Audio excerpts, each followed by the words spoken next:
अच्छा भैया, आप लोग के जोरदार मांग पे जो घटना आप लोग के बीच में भेज रहा हूं, आशा ना पूरा विश्वास है आप लोग पसंद करेंगे और अपना प्यार दुलार आशीर्वाद देंगे। इस घटना को शासन प्रशासन नेता जितने लोग हैं दबाने की कोशिश कर रहे हैं, लेकिन यूपी उत्तर प्रदेश जो कि एक माना जाना सम्मानित प्रदेश है, उसी उत्तर प्रदेश में रामपुर नवाबों का शहर जेके रामपुर चाकू के नाम से भी मशहूर है, वही की एक दिल दहला देने वाली घटना आप लोग के बीच में भेज रहा हूँ। 4 लाइन भूमिका में कहना है। कैसे मास्टर?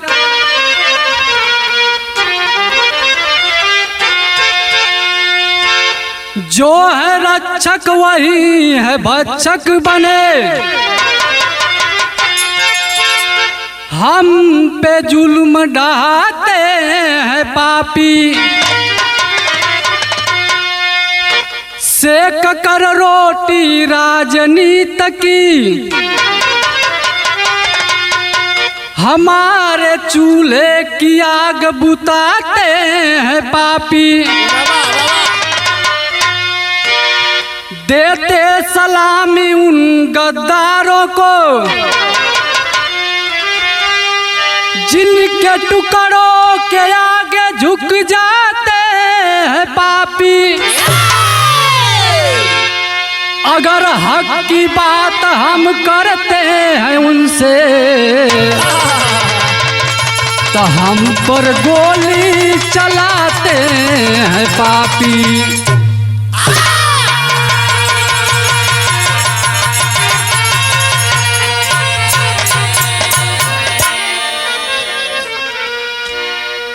जो हमारे रक्षा के लिए वर्दी पहनते हैं, कसमें खाते हैं, वही हम पे जुल्म ढाते हैं। इसमें गलती किसकी है? हमारी आपकी। हम जुल्म सहते हैं, उसमें गलती हमारी है। किसी को बढ़ावा देते हैं, उसमें भी गलती हमारी है, उनकी गलती नहीं है। बिरहा में एक लाइन कव्वाली लगल मास्टर।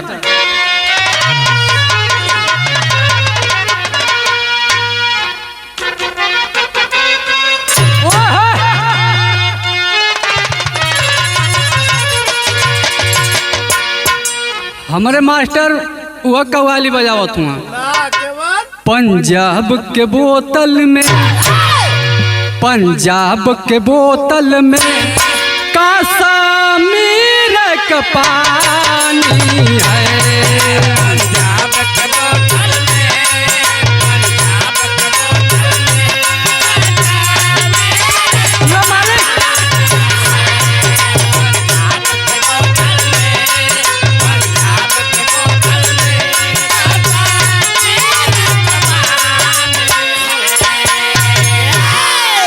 पंजाब के बोतल में कश्मीर का पानी है,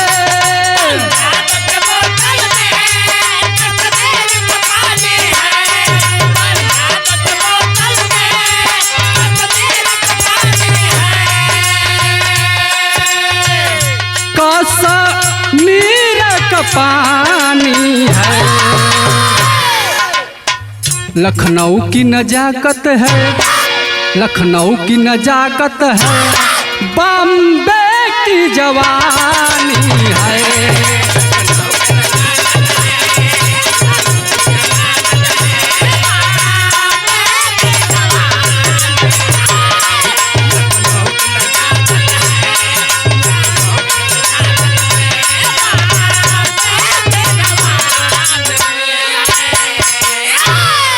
लेकिन बिरहा में कहना है क्यों अपने आप को सजा देते हो, क्यों जुल्म को सहते हो, क्यों जुल्म को सहते हो, कैसी ये जवानी है।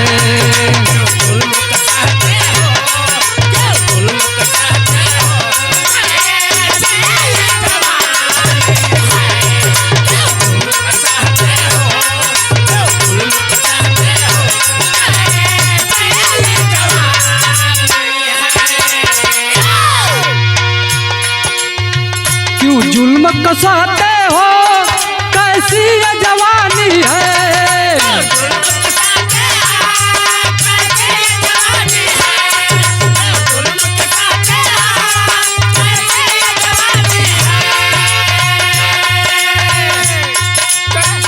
कैसी ये जवानी है, पापी में है खून भरा, तेरे अंदर के पानी है।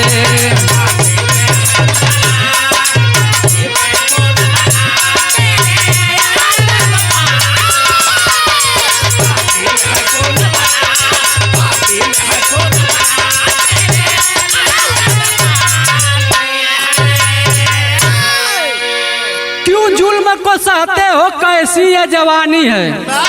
पापी में है क्या खून भरा, तेरे अंदर क्या पानी है। जो तुम्हारे ऊपर जुल्म करते हैं, क्या उनमें खून भरा है, तुम्हारे अंदर पानी है।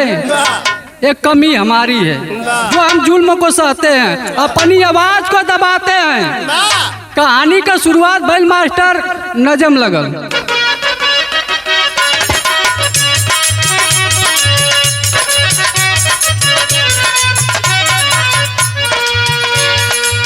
रामपुर सिलई गांव की घटना अभी ताजा है, रामपुर सिलई गांव की घटना अभी ताजा है। कितना अन्याय हुआ कोई ना अंदाजा है।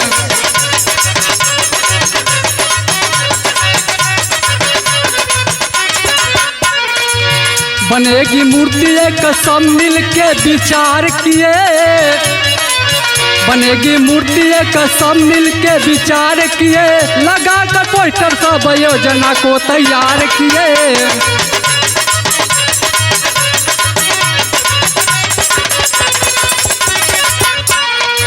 लगी है खबर जाके जब अन्य जाति को, लगी है खबर जब जाके अन्य जाति को, तुरंत तैयार हुए पीटने लगे छाती को।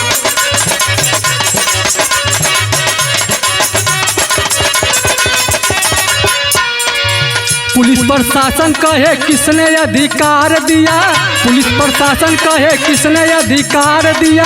लगी है बात तब जाके गोली मार दिया।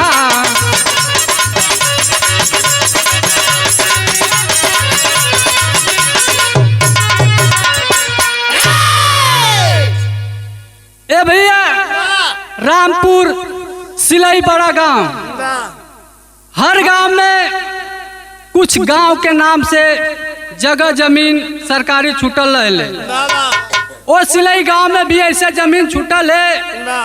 गांव के दलित लोग, जाट समाज के लोग आपस में मीटिंग किए कि ये जमीन गांव की है, कुछ ऐसा कार्य किया जाए कि जिससे किसी को आपत्ति न कोई विरोध हो, सबके हित में हो।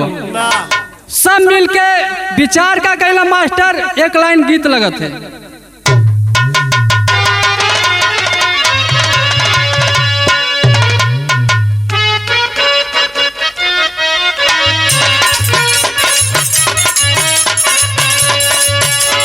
कौनो लड़की अपने लभर के 2-4 दिन के बाद फोन कैलस, कलस की इतना दिन कहाँ रहलू है, रोवत है, बतावत है।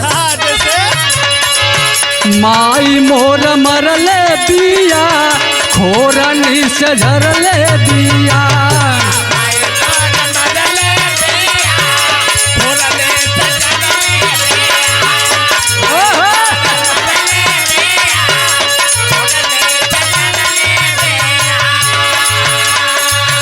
दिदिया हमर धके झोटा, दिदिया हमर धके झोटा, खूब लसरले दिया।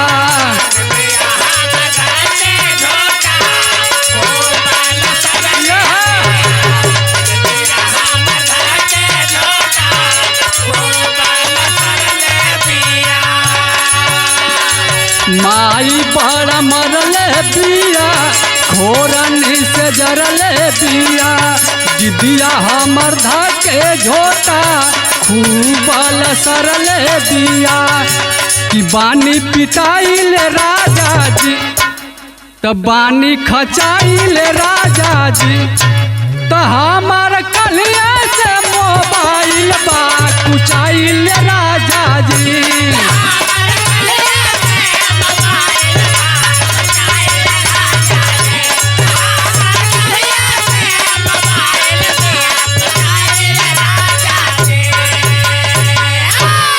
लेकिन लोग समझावत हुन कहत हुन का सबके अधिकारवा दिहले जिए के आधारवा दिहले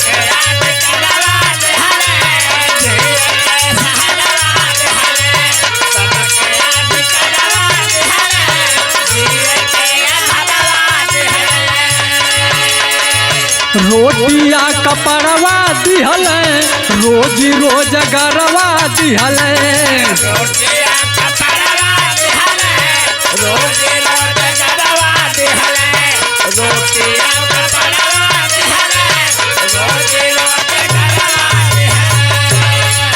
सबके अधिकारवा दिहले जिए के आधारवा दिहले रोटिया कपड़वा दिहले रोजी रोजगारवा दिहले कि हमार भीमा हो बाबा जी ए भैया भीमा हो बाबा जी तथा कहेला मूर्ति तोहर हम बनाई दे बाबा जी।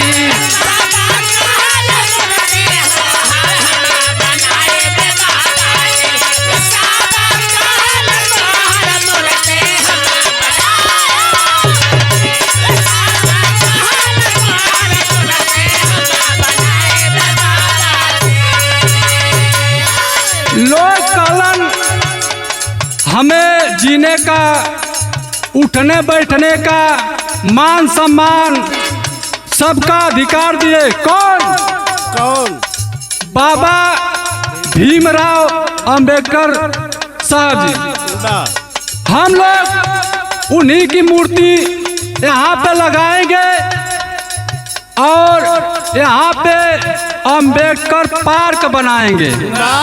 लोग करत का हुआ लाके एगो पोस्टर जब दिहल लगाई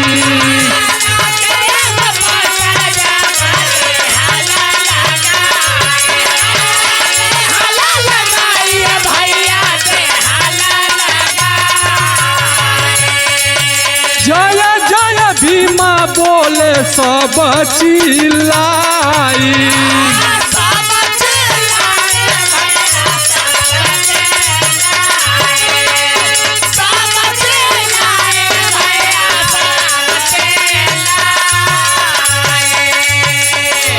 खुशिया से मनवा झूमे बाबा के चेहरवा चूमे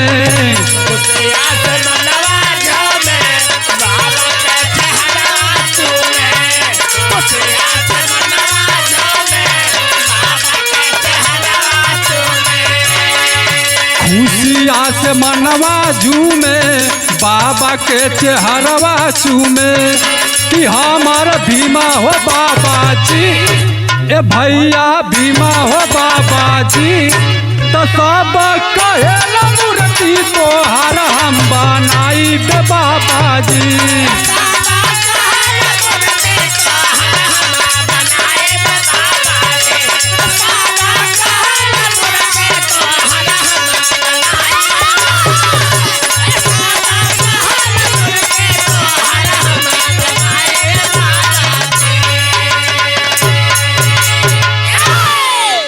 गाँव वाले मिलके जाट समाज के लोग मिलके बाबा भीमराव का एक पोस्टर बनवाए उस धरती पे जाकर लगा दिए और उस दिन खूब खुशियां मनाए जय जय भीम का नारा लगाए नाचे झूमे गाए।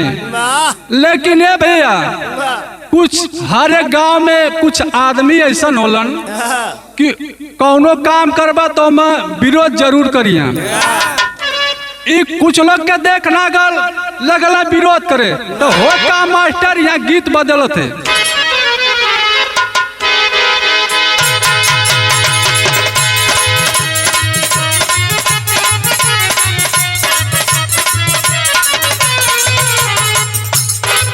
कौनो लड़का जब गौना करा लेलस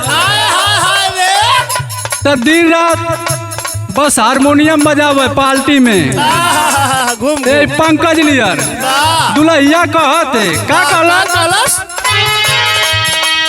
जाए पिया जवानी हमर जराइए गईला ना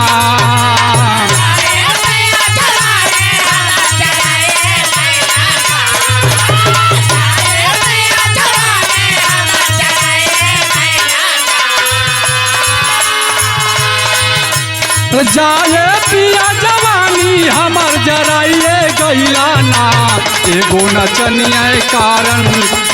नचनिया कारण धनिया के भुलाई रे गईला ना।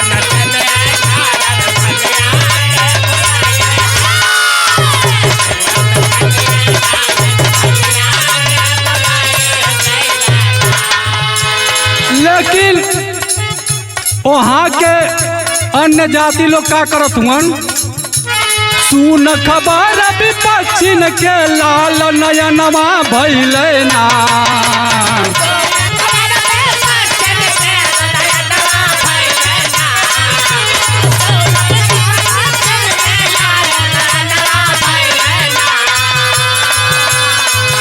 अरे सुन खबर विपक्षिन के लाल नयनवा भइले ना बोड हटावल जाई मिलके सब पयनवा कैले ना।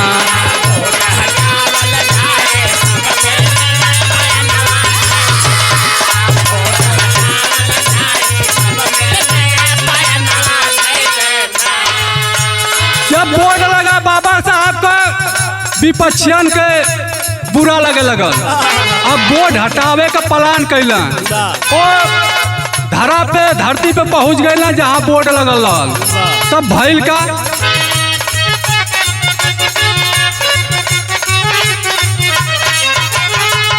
दोनों दल के सामने से कहा सुनी हो गईली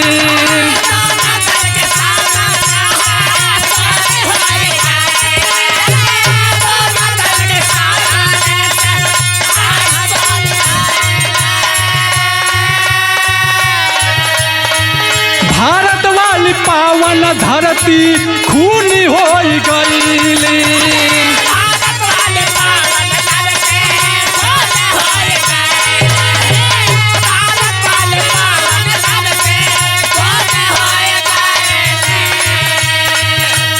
डीएम साहब घबरा के तब एलनवा कैले ना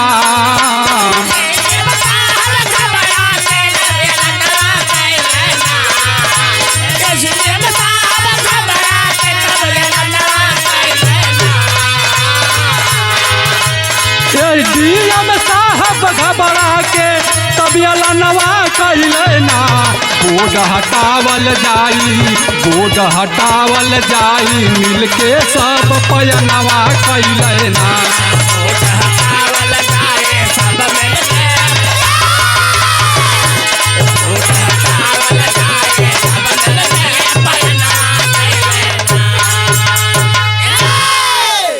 ए भैया विपक्षी जब वहाँ पहुँचलन जाट समाज के लोग भी वहाँ पहुँच गए दोनों दल में कहा सुनी हो गई थाना पे फोन किए ये डीएम दरोगा सब आ गए पूरा पुलिस की फोर्स आ चुकी उस धरती पे जब आमने सामने में कहा सुनी हुई ये डीएम साहब तुरंत घबरा गए मामला गंभीर होते चला गया ये डीएम साहब ने आदेश दे दिया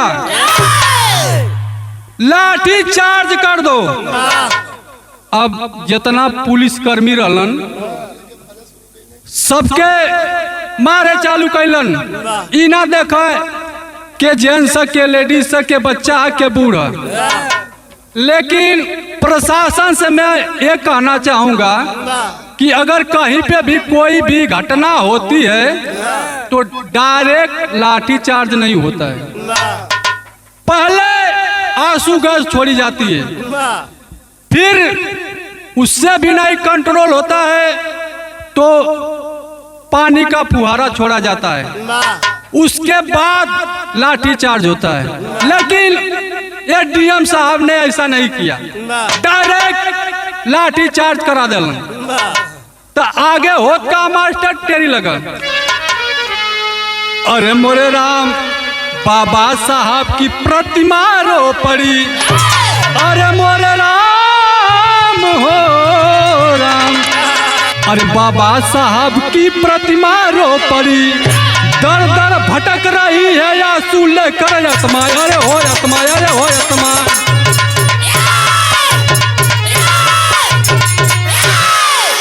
बाबा साहब की प्रतिमा रो पड़ी, दर दर भटक रही है आंसू लेकर आत्मा।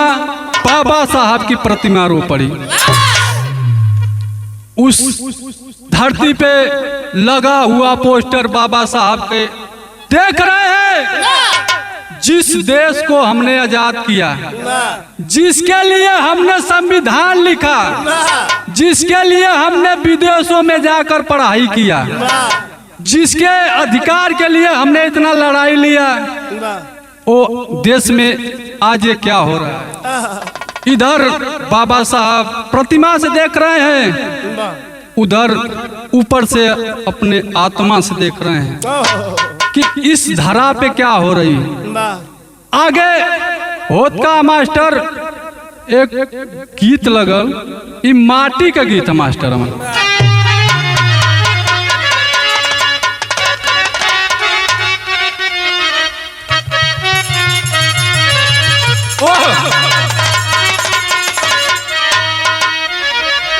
ये के हमार माई बहन लोग गावे नहीं, कैसे गावे नहीं। और गंगा माई के ऊंची बा अररियानु हो, जहाँ बैठे भगवान।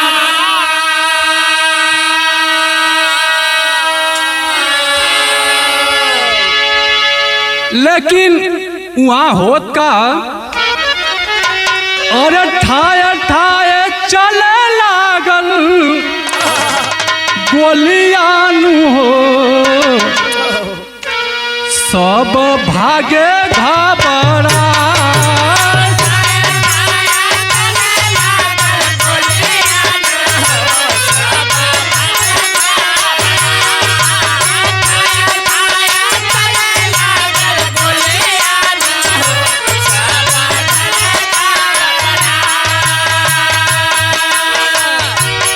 जब लाठी चार्ज से वो भीड़ कंट्रोल नहीं हुआ, दरोगा जी ये डीएम साहब ने तुरंत आदेश दिए, शूट कर दो। ये साले लोग का ज्यादा मन बढ़ गया है। दो पुलिसकर्मी छत पर चढ़ गए, शूट करने लगे। तो होत का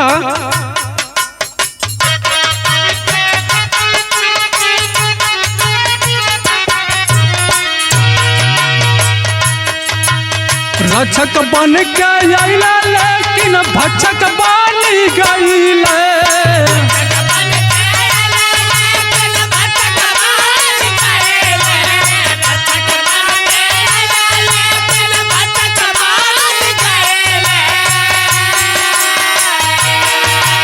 सो में सब बेटवा के जान चली गईले।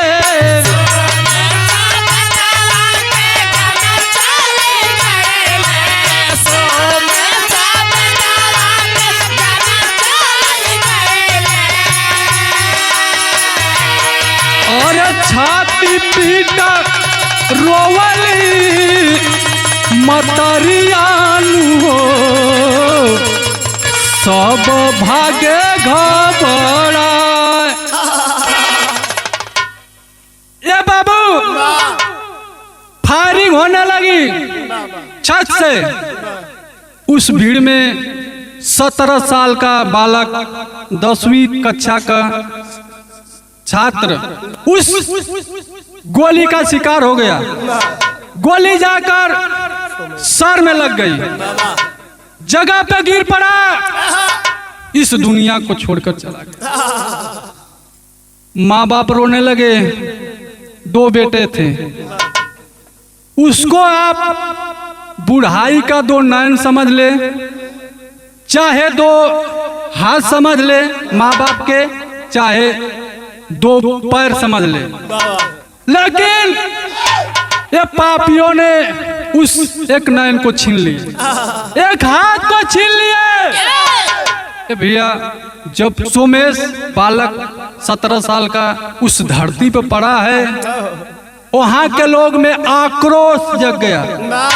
उठाए बॉडी को, उस प्रतिमा के नीचे, उस तस्वीर के नीचे ले जाकर सुला दिए। बोले, अगर हमारा बेटा, हमारा भाई ये बाबा साहब के लिए अपनी जान की आहुति दिया है, तो हम इसका दाह संस्कार भी इसी के नीचे करेंगे। लेकिन आज का जमाना ऐसा न कि गरीब का कहीं सुनवाई ना, आगे होत का मास्टर पापट लगल।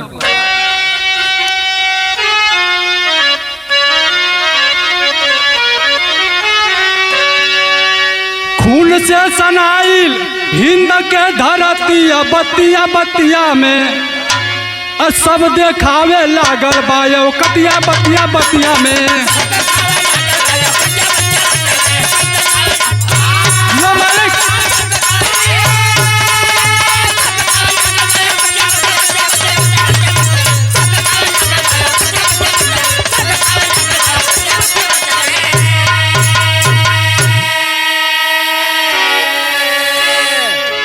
इतना होने के बाद भी किसी का गुस्सा शांत नहीं है।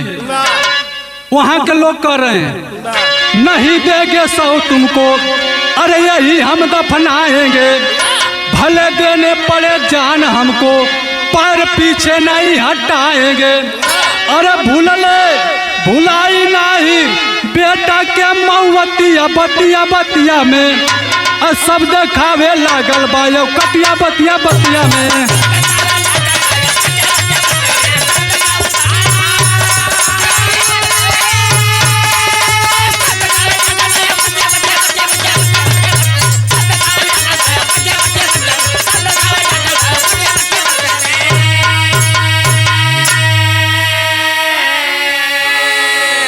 जाट समाज के, दलित समाज के लोग जिद करने लगे, हमारा बेटा अगर जान से गया है तो हम तुम्हें 100 नहीं देंगे।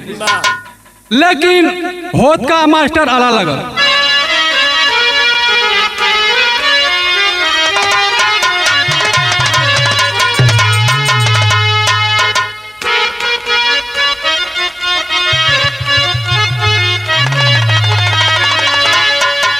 अरे पुलिस प्रशासन के आसन हिल गईल भैया,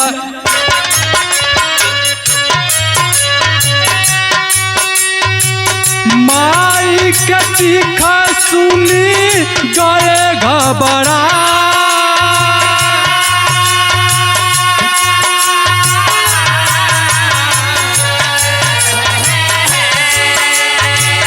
जोर जबरदस्ती से कैल कुल कमवा बाबू,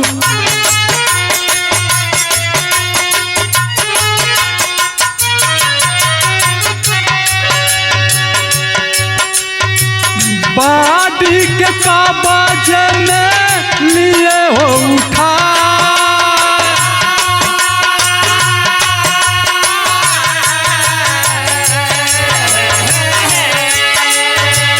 पोस्टमार्टम करके नहीं दिहल खबरिया बाबू,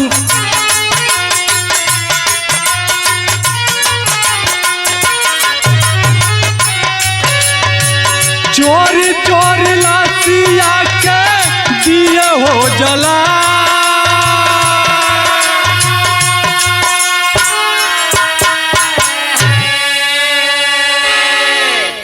ए भैया, पुलिस प्रशासन वाले फिर जोर जबरदस्ती करने लगे। जोर जबरदस्ती करके उस सोमेश बालक का शव अपने कब्जे में ले लिए। अपने कब्जे में लेकर पोस्टमार्टम के लिए भेज दिए। पोस्टमार्टम करके जब आया तो उसको घर तक खबर नहीं दिए, श्मशान पे जलाने के लिए चल दिए।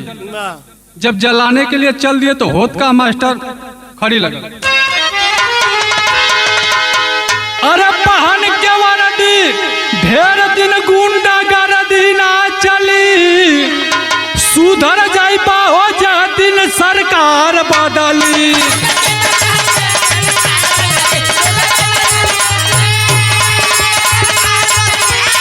मालिक क्या बात है?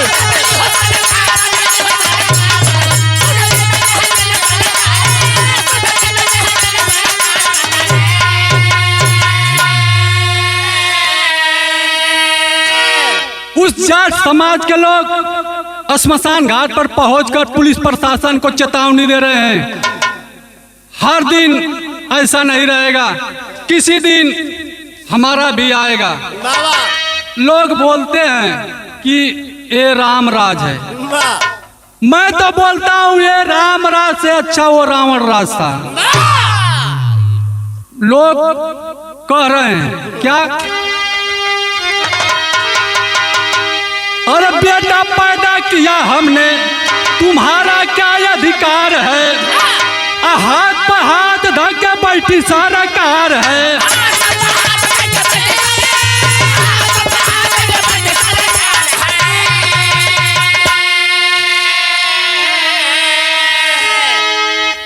लोग कहलन हमारा बेटा मर गया तो ठीक है, मर गया किसी वजह से मर गया, लेकिन उसको पैदा हमने किया था ना। तुम्हारा क्या अधिकार है? बिन बताए श्मशान पर लेकर चले आए। वो पुलिस वाले को चेतावनी दे रहे हैं, अरे हो जाए बाना काम, घूमबा गली दर गली, सुधर जाए हो जा दिन सरकार बदली। मालिक क्या बात है?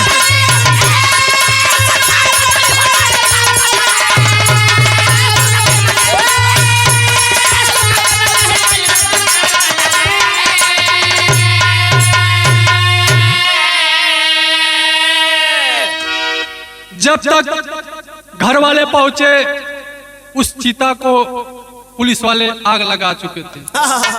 घर वाले मायूस होकर चले आए। बताया जाता है इस सरकार में अगर आप किसी के दुख में जाओगे तो आपको रास्ते में ही रोक दिया जा रहा है।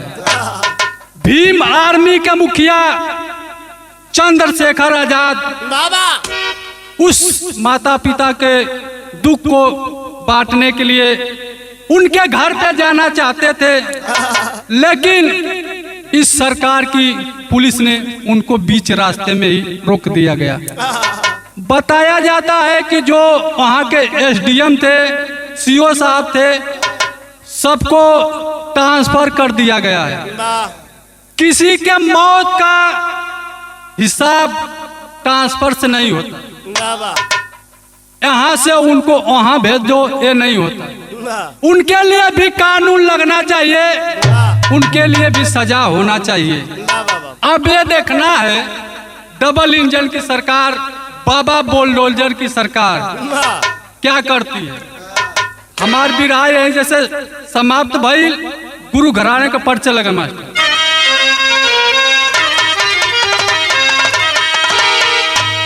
गुरु बिहारी गुरु गणेश गुरु रामलाल गुलकारी, स्वर्ग बसे चंद्रिका, कभी बच्चन जी बने पुजारी हो।